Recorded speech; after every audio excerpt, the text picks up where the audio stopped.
Good morning, everyone. Welcome to our June Thinking Differently series. We're going to give just a minute to let our attendees be let in from the waiting room. And then we have a fantastic program today on navigating compensation in the post-pandemic era. So we'll give just another minute, let a few folks come in out of the waiting room, and then I will do a proper introduction.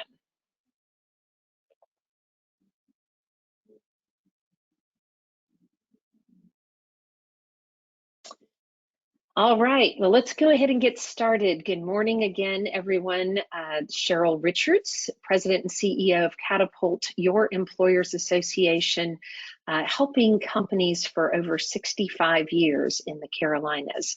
And as part of our Thinking Differently series today in June, I'm delighted to have two of my colleagues on the line with us to talk about navigating the compensation world in a post-pandemic era. So let me first start by introducing Jackie Esposito. Jackie is a compensation advisor for Catapult, and she helps our 2,000 member organizations across the state with really hard issues around compensation, wage and hour, et cetera. She's responsible for helping advise our companies in benchmarking data, and she also tailors some compensation consulting services to meet your needs. She's worked in HR for 18 years in a variety of industries, and she has experience in the areas of organizational design, compensation, training, employee relations, recruitment, and retention. Jackie has a Master of Science in Industrial Organization Psychology from the University of Hartford and her compensation certification from Cornell University. She's also everything DISC certified and has her PHR in Certified Business Partner. So Jackie, we're so excited to have you lead this conversation today. Thank you for being with us. And joining Jackie is Chris Reifsnyder. Chris is our survey and data specialist here at Catapult, and he's responsible for executing member surveys and reporting on all of the data that you send us, including the wage and salary services that we know many of you participate in annually, if not more than that. So Chris is the one behind the scenes. He's assessing the data. He's creating our annual reports and some ad hoc reports based on your needs. One of the things about Chris is he takes pride in discovering and explaining the solutions to some of the complex data that we have that comes in from you.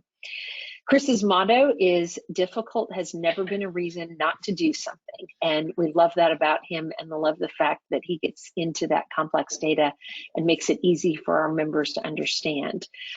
So thank you, Chris, as well for joining us today. I'm going to turn this presentation over to Jackie. She's got quite a bit of data that the two of them collectively have tried to distill down and make non-complex for you so that it's easy to understand. And we're going to let Jackie run this presentation. I will invite all of our attendees to use the questions feature on your tab. If you have a question that you'd like to submit, if it's an easy one, we'll respond to it on the fly, and if not, we'll hold on to it and interrupt Jackie or bring her into the end of the conversation to answer your questions. So with no further ado, Jackie, presentation's yours.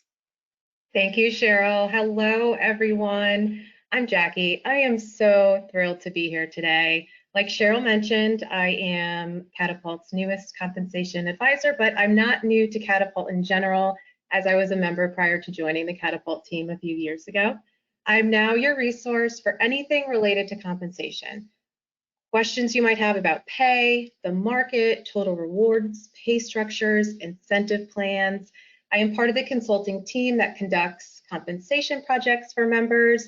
This can include projects like pricing your jobs to your market, developing pay structures, incentive plans, and looking at your internal equity. So today is a starting off point for me. My hope is we will continue these conversations as you get to know me a little more and utilize me as your resource for all things compensation. for today, trying to keep it relevant for everyone. There was so much I wanted to throw into this presentation that it was hard to narrow it down. So with the understanding that all of your organizations are at different points in compensation, I wanted to take a post-pandemic focus as this applies to all of us. When we think about the current state of the market, change has really been the only consistent thing over the past 3 years, right? Prior to the pandemic, as HR professionals, we all understood the importance of compensation and most likely we're comfortable with our policies, processes that we have been doing for years. The pandemic, though, created such unprecedented times that now organizations are realizing that just based on the current state of the market, that their compensation strategies and philosophies might need to be adapted to our current world of work. So in regards to that, today, I wanted to explore and touch on those foundational pieces of compensation and why they're so important due to the pandemic, considering the elements of our market like inflation, living in minimum wage. We'll touch on market pricing best practices and market competitiveness. Catapult has a new pricing tool for members called Peer that I'll show you today. We'll then discuss wage compression and internal equity, look at where we're seeing with average market pay increases, and then we'll finish up with total rewards. So we have a large agenda today. I'm hoping we have time at the end of this presentation for questions. Please use the chat feature in case we can't get to all of them, and I'll make sure to follow up with you after. So let's jump in. I always like to start with a positive. According to the Bureau of Labor Statistics, the current state of labor in 2023 is showing signs of growth, with employment rising so far each month in every industry. Unemployment has continued to drop and is now at 3.4%. So that is so important to consider because that is the pre-pandemic rate. In 2019, we were at 3.6% unemployment. The pandemic started and we jumped up to 8% in 2020.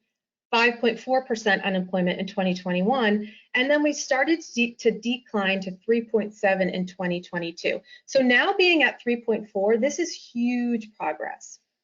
So just to provide some context on unemployment and the numbers we're seeing, why this is so impactful.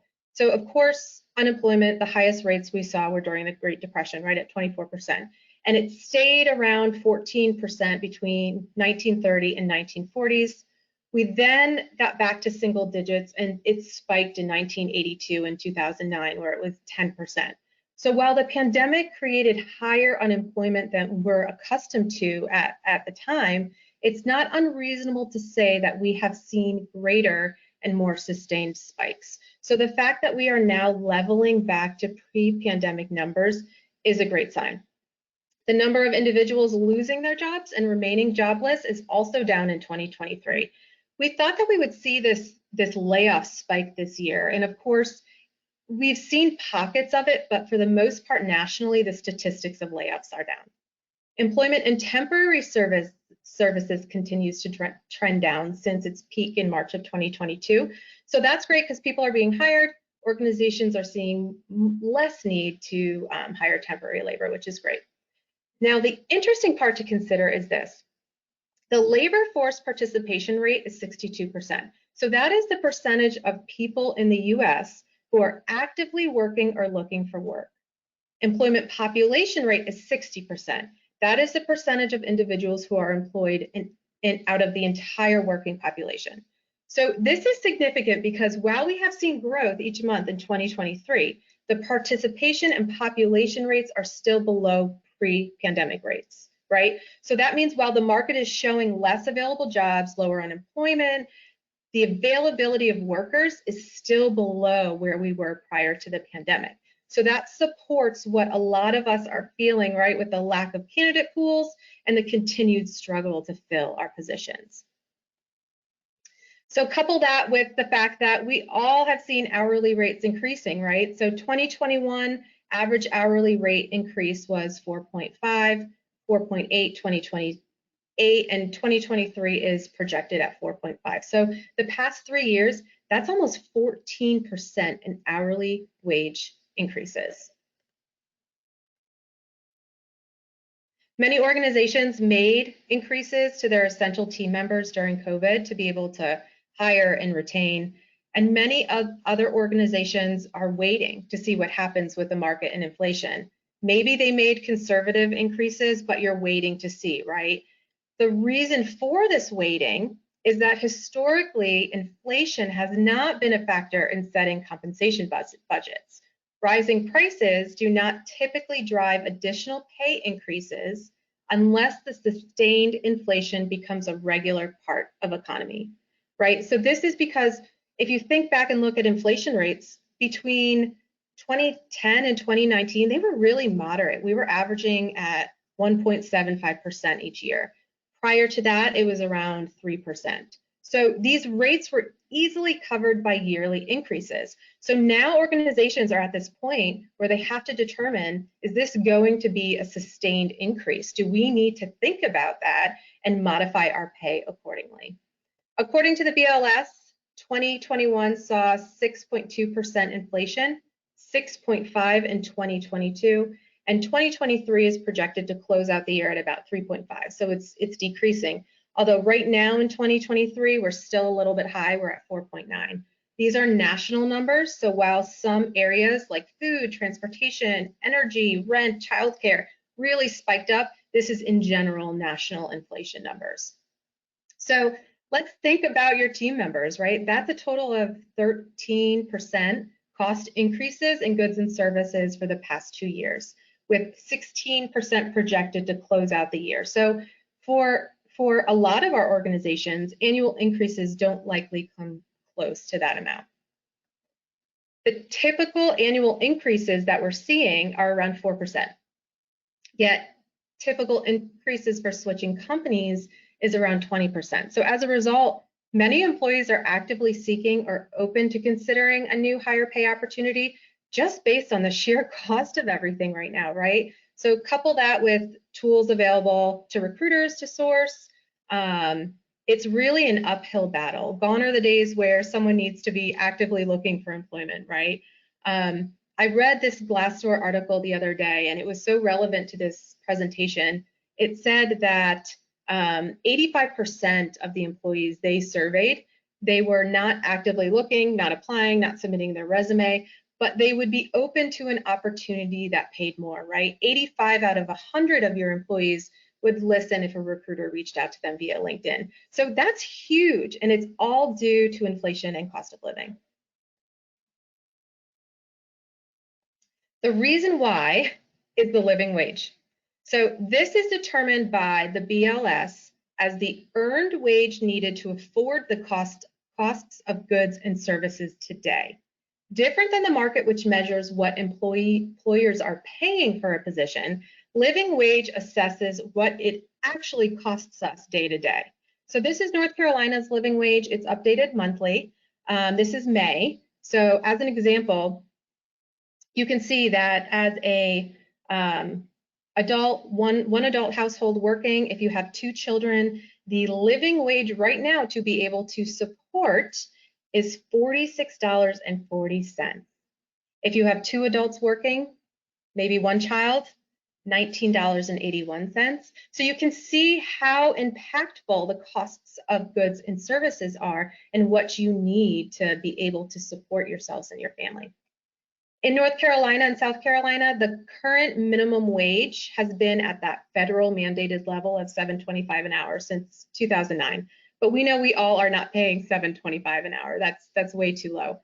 But the living wage, of course, as you can see, is, I mean, triple this.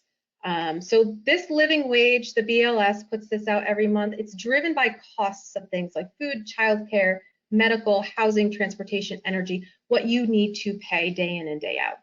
And because of all these factors that contribute to the increases we're seeing with living wage, partnered with these recruitment challenges that many organizations are focusing, they've already increased their own minimum wages. So we're seeing a lot of our members have already increased their own minimum wages to $15 an hour for their entry-level positions.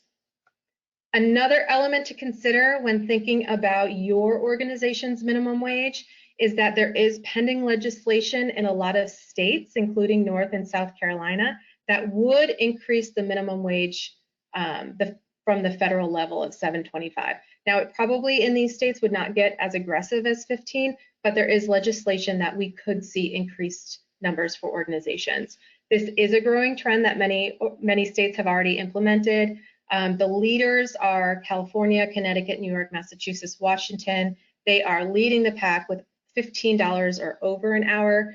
Virginia is at $12 an hour now, and they will go to 15 in 2026. So these changes are based on inflation, on living wage, and just the sheer costs of goods and services, and that sustained inflation that we think is going to be sustained. So knowing that the cost of goods and services is more, inflation is rising, yet we're seeing it cooling, right, along with the market, but yet those availability numbers are not back to where they are. Where do you start as an organization to address this?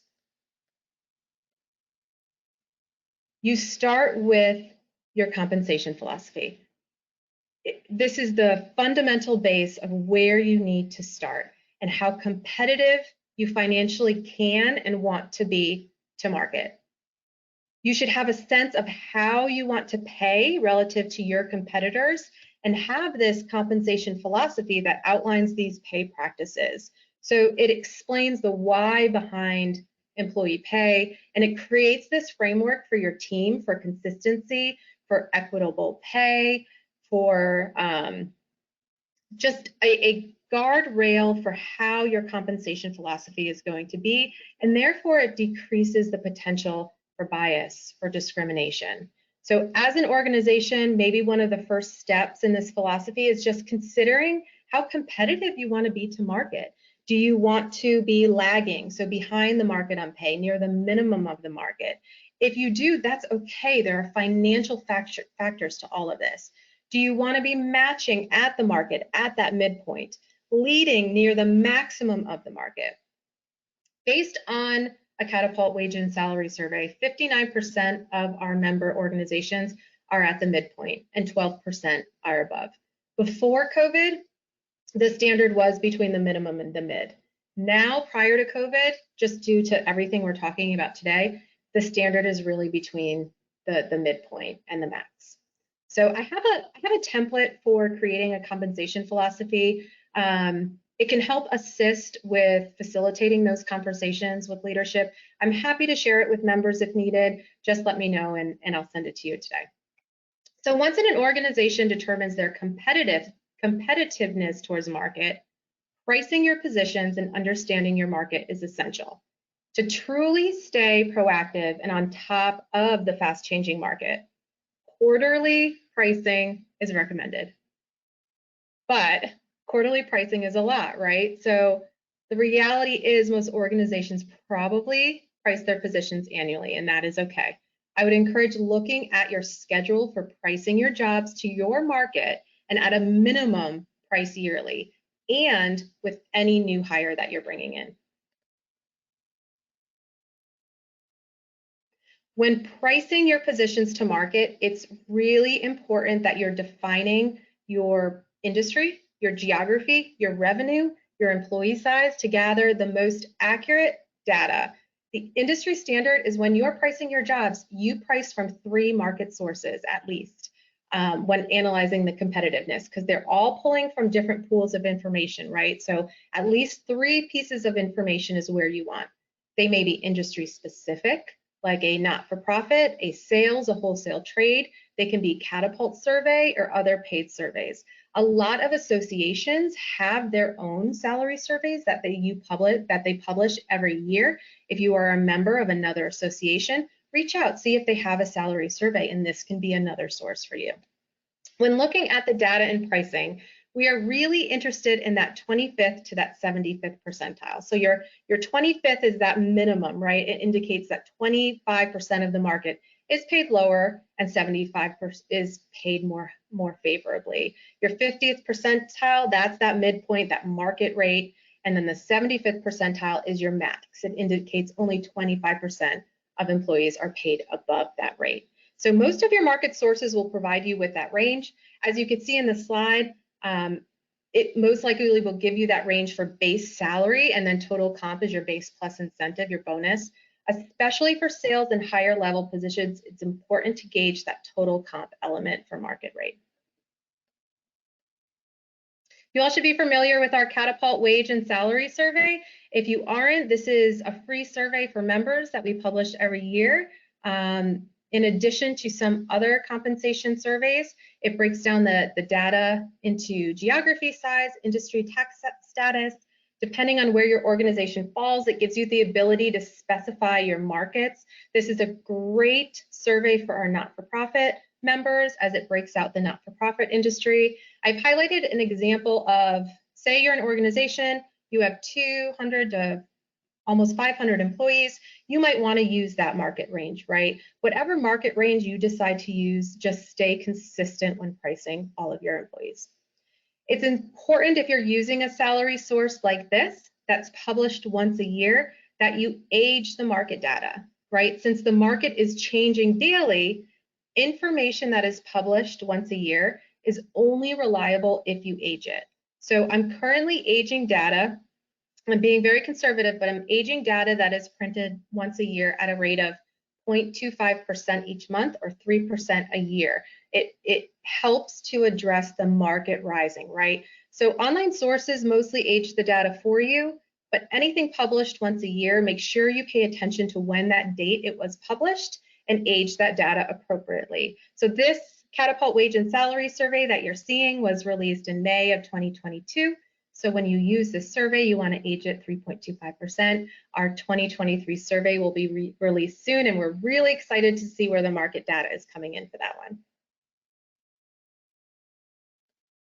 Once you have your jobs priced using all your different sources, I'm using 3 sources as my example. You can use as many sources as you want. You average them, and then this becomes your market range. This can then be used to ensure proper pay grade alignment and internal equity. Due to market changing, it's recommended that each employee be placed in a correlating salary range or pay grade, right? Because based on those market data, because market data is changing so rapidly, right? And the pay ranges aren't always consistent. So by using the market data and putting them in a pay range and using that comp ratio, you can then make progress on having a more efficient performance management. You can use those comp ratios and determine your increases, but make sure you take your market data and then you put it in correlating pay grades. We've partnered with, so talking about aging data and talking about averaging the data, we've partnered with Payscale to provide our members with a live time pricing tool called Peer. Peer provides you with, we can switch to the next screen. Thank you. Peer provides you with immediate, quick job pricing. So a lot of our members, they have our wage and salary survey, but they need additional sources for pricing, right? Here is where Peer is going to be so influential to our members. So it provides quick job pricing, or you can do more in-depth compensation projects. I love this tool for our members because it's on demand and you can fully customize your job pricing filters to fit your organization, right? Your market, price it to that market. It's also really easy to use. You can see here the participating companies and the industries that this system is pulling from. It also keeps track of hot jobs and regional trends, which is great. Many of you might already have a subscription to either PayFactor or Payscale. They merged, so they're essentially the same company. This is the same tool, just a little bit different. And since Catapult has a partnership with Payscale, the main advantage is that it's only $150 a year for our standard membership, and then it's included in our premium membership. If you have your own subscription already, you know that that cost is well over that. So I just think this is such a great affordable partnership and a way for us all to stay on top of the changing market. So quickly, I wanted to show you the basics of this tool. My colleague Chris, he's our main point of contact for Peer, and he'll be manning the chat features if you have any questions about it today. He'll also be sending out more information. I just love the availability of this tool to market pricing for our members. So here is briefly an overview of Peer. You can see here, this is the quick pricing tool. You just type in the job title and you will get a list of results with job descriptions so you can read through them, select the one that best matches your job. The main screen here shows the national compensation data, which is a great resource, but then you have the ability to break it down further and customize your specific market, right? Location, revenue, employee size, industry. Peer generates a market pricing report that looks like this. You can easily download it, email this report. It shows the base ranges, it shows the total comp ranges that I circled on the screen, and then the specifics for the position, right? The skills, the job summary, the duties, education, experience, competencies. You know, having a tool like this also helps you write your job descriptions, right? Because this is what is average in the industry, if you want to use this as a source as well. So this tool is wonderful. Another huge advantage of this tool on the next slide is when you upload your employees' information, it will show you the average market rate of pay for that position, and then it will measure where your employees fall within market for that position title. So as we talk about equity, this can be one way to really keep track of that and top of mind, right? So if you have 5 machine operator ones, it will show you the market rate for machine operator 1, and it will also show you the average of where your machine operator 1 are. So it's a quick equity checkpoint for you to dig in deeper on that. So having a tool like this is not only important for recruiting, right, and attracting, it's also so important for understanding where your current employees are being paid to market in relation to their peers. That is called pay equity. And so we're going to spend a little bit of time on pay equity, as this is an area that a lot of organizations are working on right now. Pay equity refers to compensating employees the same when they perform the same or similar job duties, right? Most inequity in pay, it's not conscious or intentional. We're not doing it on purpose. As the labor market rises, new employees often are hired at similar or higher rates than the current employees. Equity then becomes off balance, right? And it creates this wage compression. Unfortunately, this is the current state for a lot of organizations post-COVID, because you couldn't get people, right? Unless you brought them in at a higher rate, but your current folks were already near that rate, therefore wage compression. Wage compression occurs when the pay of one or more employees is very close to the pay of a more experienced employee in the same job. Therefore, unfortunately, wage compression typically impacts the most tenured employees, the ones that we want to engage and retain. An equity review is recommended at least once a year. Typically, organizations like to do it around when they're pricing jobs to market and whenever an offer of employment is made. When an employee is being hired, it's highly encouraged that salaries for all incumbents in that same position are evaluated to ensure the offer is equitable. If the offer is not equitable, change the offer or fix the internal folks before you're bringing in somebody who will create inequity, right? Because bringing that person in, you know it's not in line, is conscious inequity and could be considered discrimination. So I have an equity template that I can share with anyone who is interested. It's also a great way to organically fix equity and wage compression in your organization, right? So it's a quick way to look at your candidates against the incumbents before an offer is made. Your recruiters or your HR representatives can easily do this for each position, and then you have documentation to support all of your hiring decisions. When determining equity, it's important to consider things like seniority, total years of experience, skills, education, certifications, role complexity, then position your employees according along that pay range.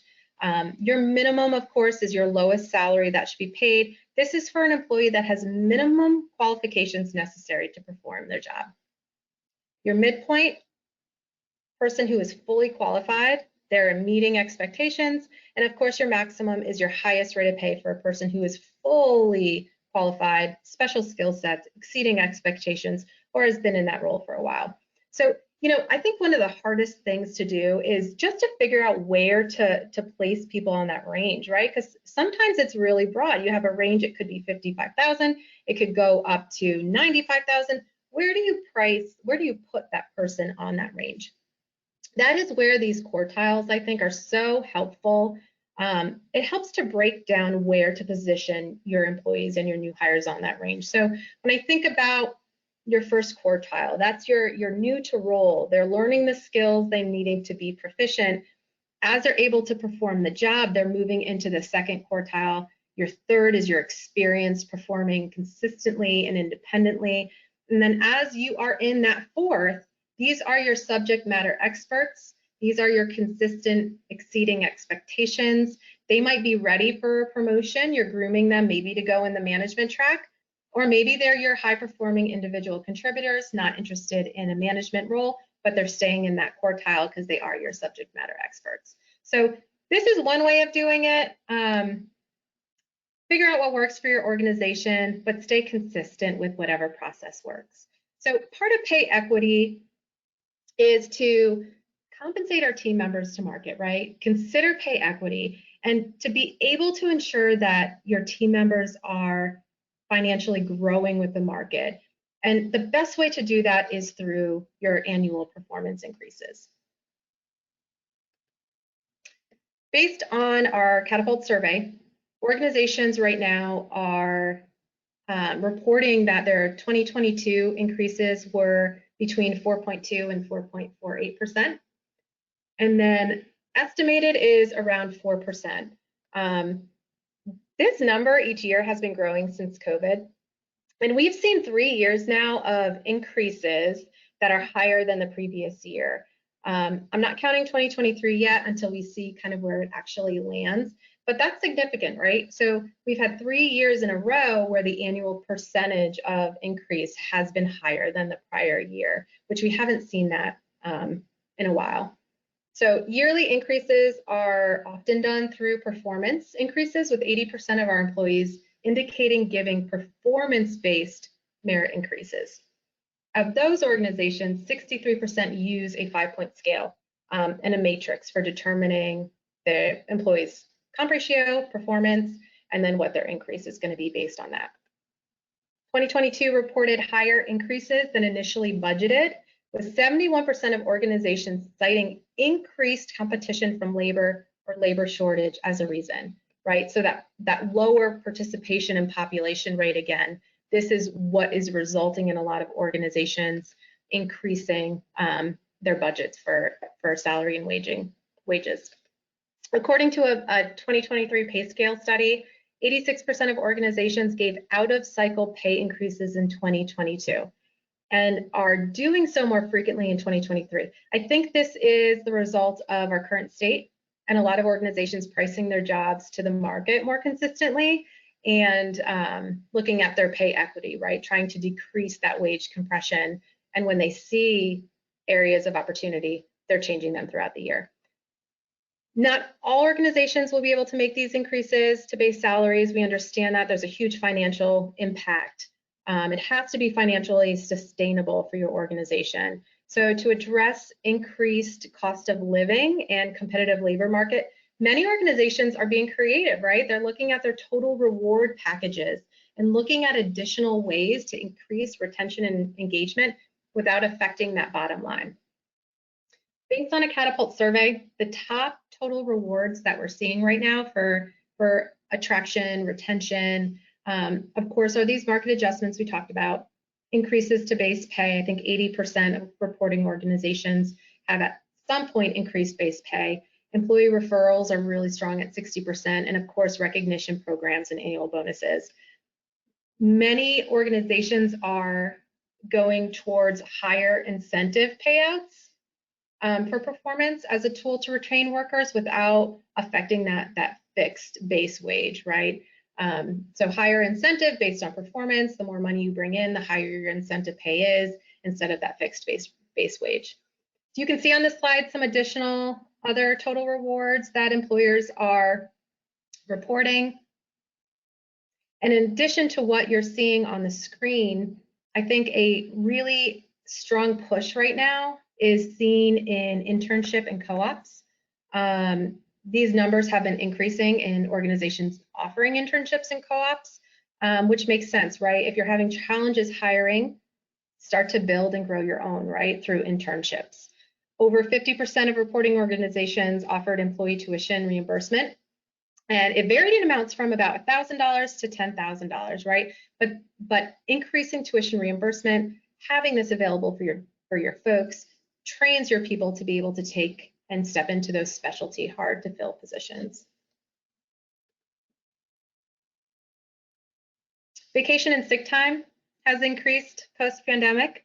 You can see with this first slide, more than half of reporting organizations now offer between 5 and 14 sick days, specifically sick days. To be competitive, a lot of organizations are now offering more vacation days upon hire too. 3 weeks vacation after the first year of service is becoming the new standard, with 4 weeks after five years of service. And so when I saw these numbers, like it blew my mind, right? Think back to your first job. Many of us didn't even get vacation or sick time until we reached 1 year. And I think my first job out of college, I think 18 years ago, I got 5 days of vacation, but it wasn't until I finished my first year, right? And I was so excited for those 5 days of vacation. So this is a huge change for a lot of organizations, right? I mean, 3 weeks of vacation after your first year. I'm not sure if distribution manufacturing companies or companies that have a large essential workforce will be able to sustain these numbers, but this is more common now, and this is what the industry is doing. So regardless, the industry average for these paid time off has been growing, especially post-COVID. Recognition and appreciation programs could be a lower cost way organizations can add to their total rewards. We've been seeing these gain popularity. Things like appreciation days, highlighting your employees through internal communications, peer recognition. I love thank you cards from leadership, little notes saying that they appreciate you, doing languages of appreciation with your team members, really knowing how that they like to be appreciated, acknowledging birthdays, free food. I mean, always with the free food. And of course, cash, gas cards, gift cards are always appreciated and could be additional retention tools to use. We've been seeing wellness initiatives. I mean, post-COVID, this is essential for any organization to support your employees' physical and mental health, and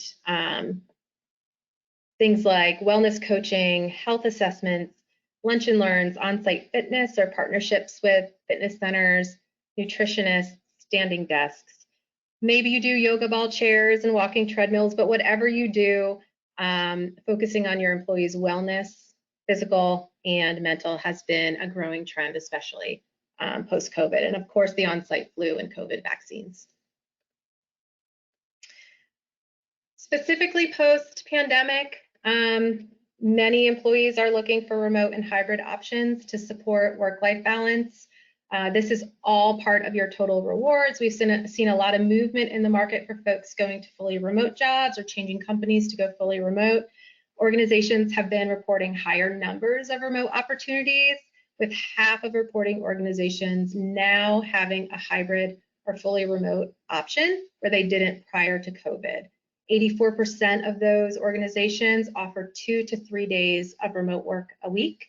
The other half require 100% in person. So I think this isn't surprising, with a large majority of our reporting organizations being in distribution and manufacturing and having those essential team members.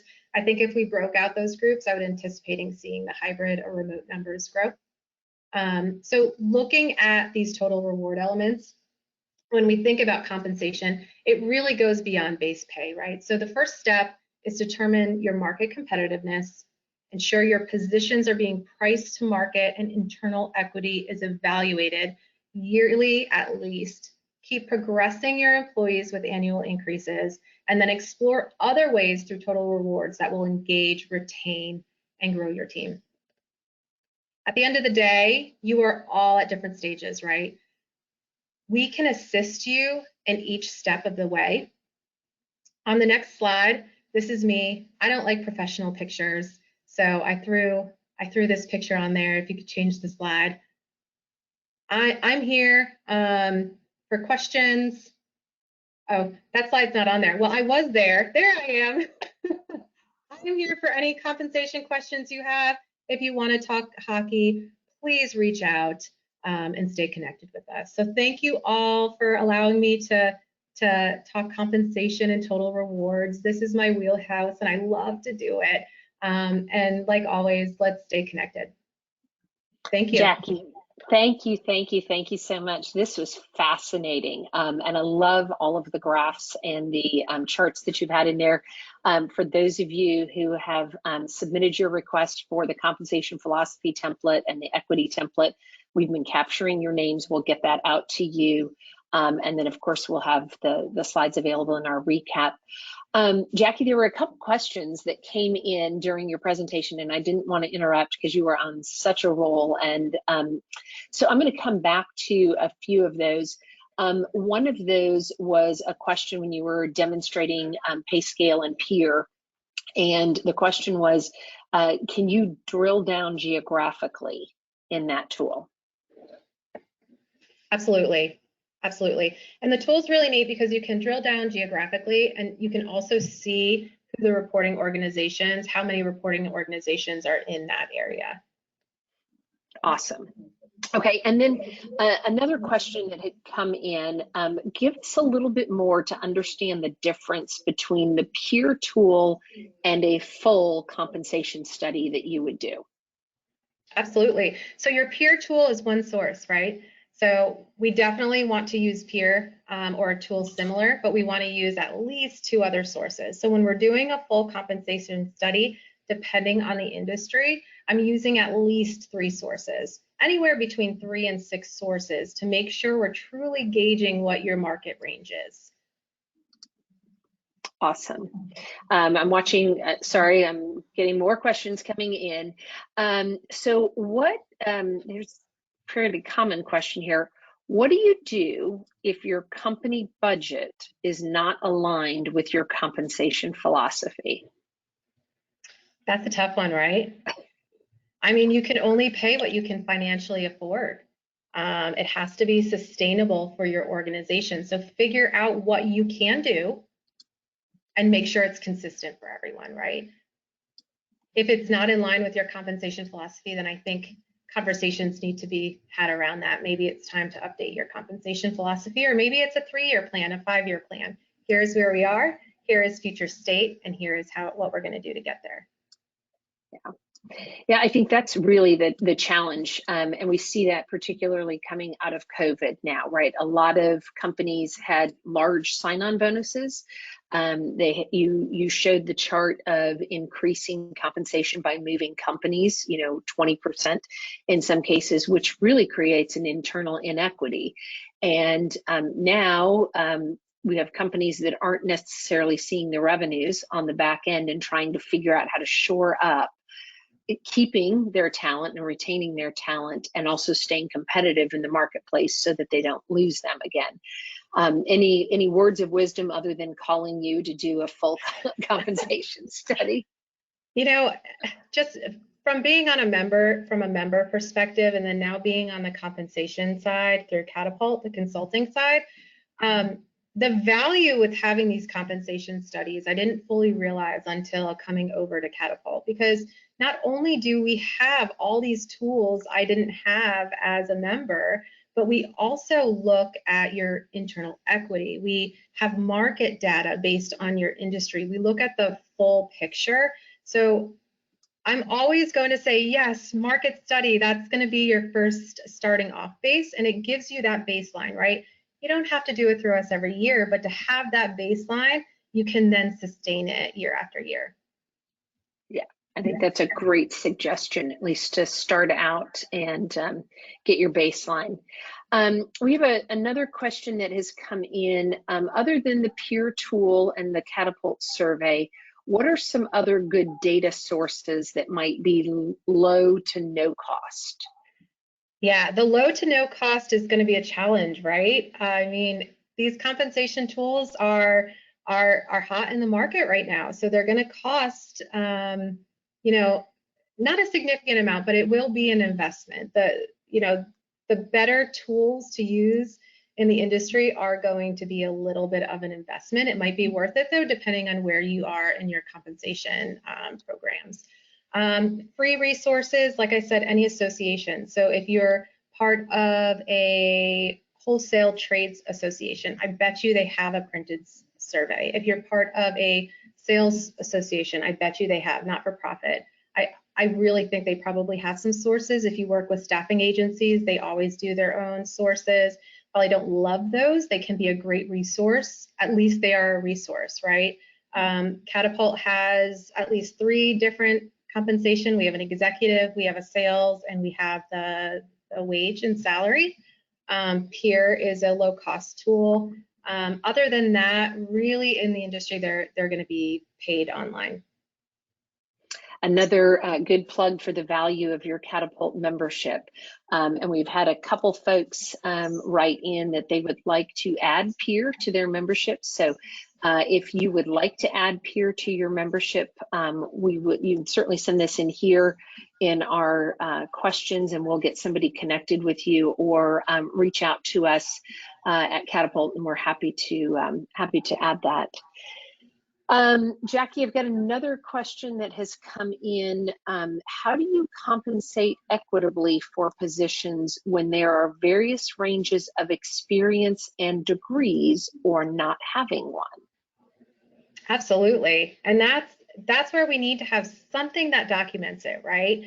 So if you have an equity spreadsheet, which I'm happy to send, it outlines who has levels of education, skills, specialty areas in that role, certifications, seniority, any outliers that can support why that person is being paid differently.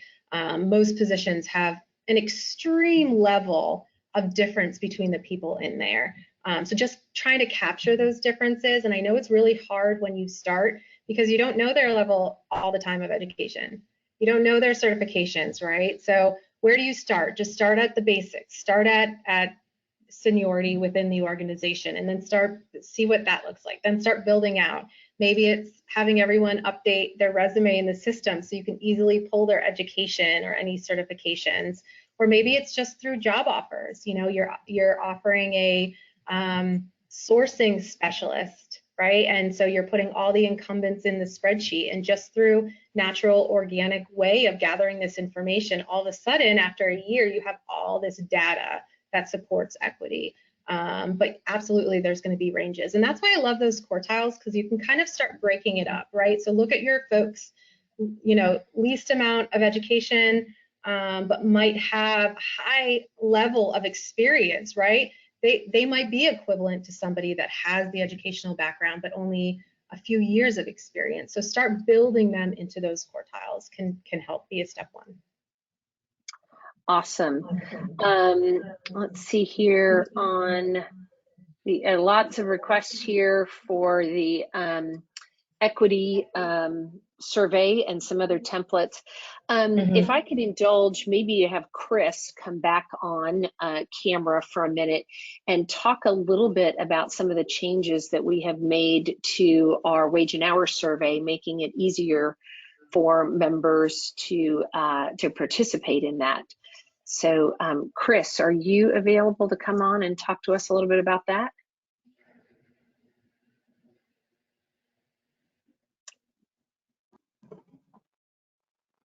There he comes. Yeah.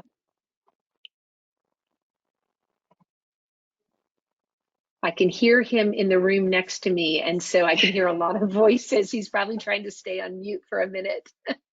Yeah, and I apologize if there's a little bit of noise in the background here.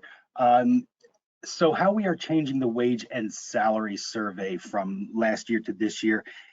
Traditionally, it's been an annual wage and salary survey. Every spring, we send out a big questionnaire, send in your data. We publish a 1,200-page PDF report. Like Jackie had mentioned, if you're not aging that data throughout the year and even further than that, you're going to be using old data. This year, we are starting to use the Payscale Peer platform as our wage and salary survey. So we turn an annual data into an annual survey into a perpetual survey, and you always have the most recent and accurate data possible. So we're taking great strides technology-wise to keep all of our members updated with this wage and salary information that they need desperately. Awesome. Thank you, Chris. I know I put you on the spot there, and we appreciate you coming off mute in the middle of other meetings going on. So I think that's great. I think the another question had come in, Jackie, around the total rewards when you were sharing the graphs of percentages of workforce. And maybe we could ask our events team to go back to that last slide. There were a couple questions around the percentage of folks who are working in remote environments, which I believe was 3%, if I'm not mistaken, fully remote, and then a percentage of hybrid. So Jackie, you may want to speak because it looks like you might have two categories that are creating hybrid in this particular graph. Yeah, absolutely. So the first image on the left that you're seeing, it's showing that 29% are traditional office, right, with a few remote workers, where 25% are a traditional office facility establishment. So that could be a company that has many different locations, right? And then 43% is hybrid and 3% is fully remote. You know, it's really interesting. If you guys attended the labor law conference, Ogletree had a slide up there, and I was so excited, and I took a screenshot because their findings were very similar to our findings, right? They were about 50-50, what we're seeing. 50% are staying fully remote or hybrid, and 50% are pulling back into the office. Of those that are remote and hybrid, most common, we're seeing 2 to 3 days.